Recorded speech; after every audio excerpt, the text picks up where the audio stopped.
The objective of my experiment is to find out which color of insulating material best insulates my calorimeter. One of the boxes, setup A, will have a layer of aluminium foil covering the outer side of the box, while all other factors are kept constant.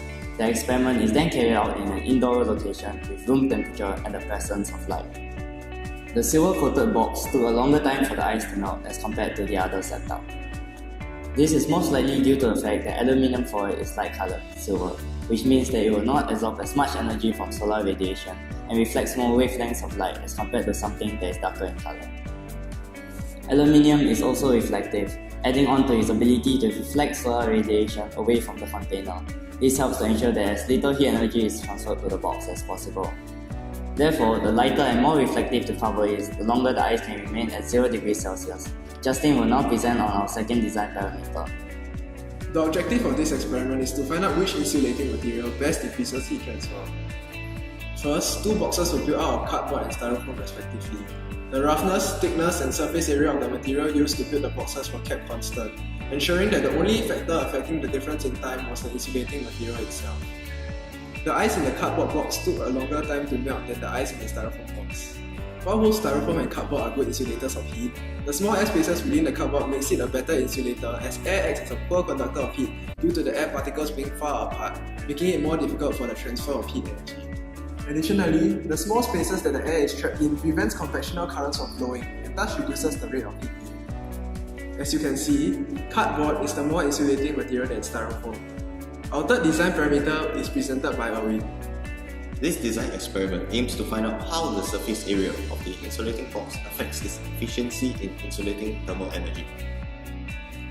I constructed 3 boxes of different sizes, with box A being the smallest, with dimensions of 11 cm sides, and box C being largest with dimensions of 15 cm sides, with all other physical factors like material, surface roughness, and color being kept constant.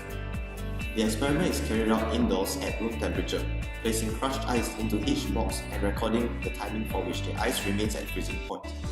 The results of the experiment are as follows: 29.6, 27.6, 24.5 minutes for boxes A, B, and C respectively. From the results, we gathered that the larger surface area allows more molecular interaction between the box and its surroundings. Hence, more thermal energy is transferred quickly to the ice in the setup, resulting in poorer results. Hence, we conclude that greater surface area results in poorer insulation, and thus, smaller surface areas are better for constructing the insulating box. Finally, Jayden will present on our fourth and final design parameter. The objective of my design experiment is to find out how the surface roughness of the container affects the efficiency of heat transfer. Using a piece of normal cardboard, I sliced through the top layer and managed to obtain a rough, corrugated surface in the middle. I then took note of the time taken for the ice to melt completely when using a normal smooth cardboard to line the bottom of the container in contact with the calorimeter compared with the rough, corrugated cardboard. The results show that when the calorimeter was in contact with the cardboard or rougher surface, it took longer for the temperature to reach above 0 degrees Celsius. This is because there are small air spaces in rougher surfaces, and as air is a good insulator of heat, and with more air in between the two conducting elements, less heat is able to be conducted into the calorimeter via convection. Therefore, the rough corrugated cardboard maintained the ice at 0 degrees Celsius longer, and we conclude that a rougher surface is a better insulator than a smooth cardboard.